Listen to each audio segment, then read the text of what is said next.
Hello दोस्तों, आप सभी का स्वागत है मेरे यूट्यूब चैनल भक्ति ऑफिशियल में।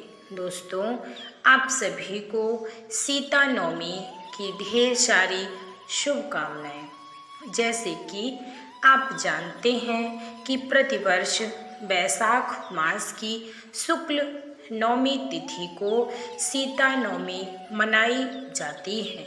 इस दिन को जानकी नवमी पर्व के नाम से भी जाना जाता है। यह हिंदुओं का महत्वपूर्ण त्योहार है और इस दिन माता सीता तथा प्रभु श्री राम की पूजा की जाती है।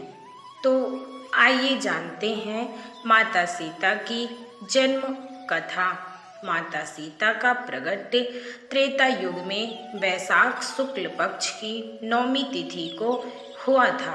पौराणिक शास्त्रों के अनुसार पुष्य नक्षत्र के मध्य काल में जब महाराजा जनक संतान प्राप्ति की कामना से यज्ञ की भूमि तैयार करने के लिए हल से भूमि जोत रहे थे, उसी समय पृथ्वी से एक बालिका का प्रकट हुआ।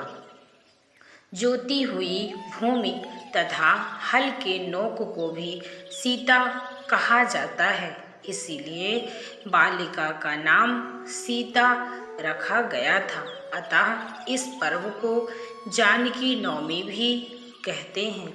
मान्यता है कि जो व्यक्ति इस दिन व्रत रखता है एवं राम सीता का विधि विधान से पूजन करता है, उसे 16 महान दानों का फल, पृथ्वी दान का फल तथा समस्त तीर्थों के दर्शन का फल मिल जाता है। सीता नवमी की पौराणिक कथा के अनुसार मारवाड़ क्षेत्र में एक वेदवादी श्रेष्ठ धर्मधुरीण ब्राह्मण निवास करते थे। उनका नाम देवदत्त था।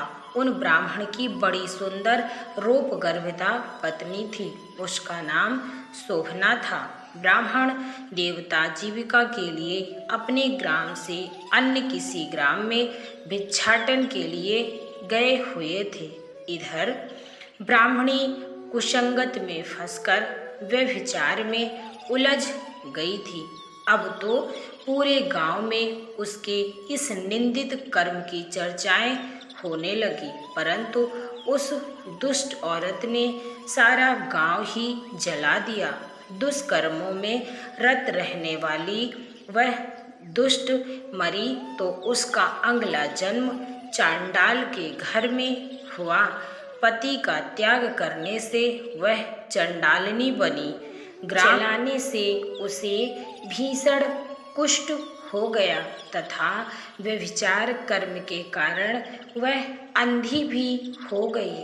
अपने कर्म का फल उसे भोगना ही था। इस प्रकार वह अपने कर्म के योग से दिनों दिन दारुण दुख प्राप्त करती हुई देश देशांतर में भटकने लगी। एक बार देवयोग से वह भटकती हुई कौशलपुर पहुंच गई। संयोगवश उस दिन वैशाख मास शुक्ल पक्ष की नवमी तिथि थी, जो समस्त पापों को नाश करने में समर्थ है।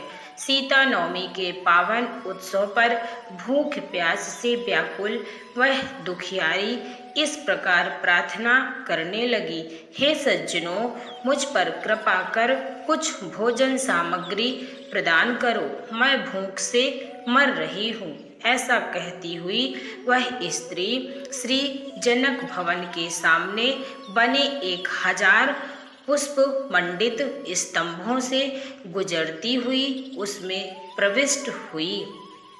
उसने पुनः पुकार लगाई, भैया कोई तो मेरी मदद करो, कुछ भोजन दे दो।